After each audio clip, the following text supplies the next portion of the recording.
પાછળ વરસાદનું અંધારું થયું છે અને ખેડૂત હંમેશા જેની આતુરતાથી રાહ જોતો હોય તેવા વરસાદના બે સાટા પણ ખેડૂત માટે અમી સાટણા હોય છે. ખેડૂત રાત દિવસ જોયા વગર ઠંડી, તડકો, વરસાદ બધું જોયા વગર રાત દિવસ કામ કરે છે. પણ એમ છતાં પણ અમુક બાબતોમાં ખેડૂતોને બીજા પર નિર્ભર રહેવું પડે છે. જેવું કે વરસાદ ખેડૂત ધારે ત્યારે પોતાના ખેતરમાં નથી વરસે.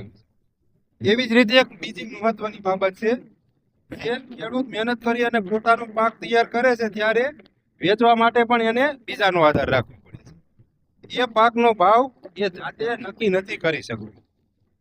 તો અહીંયા મારે આપને થોડીક એવી વિનંતી કરવી છે કે વરસાદના બે સાટણાની જેમ તમે પણ 2 પ્રોડક્ટ 3 પ્રોડક્ટ ડાયરેક્ટ અમી સાટણાની જેમ ખેડૂત પાસેથી લેવાનું હંમેશા આગ્રહ રાખવો જોઈએ, જેથી ખેડૂતના ઘણા બધા સપના સાકાર થતા હોય છે.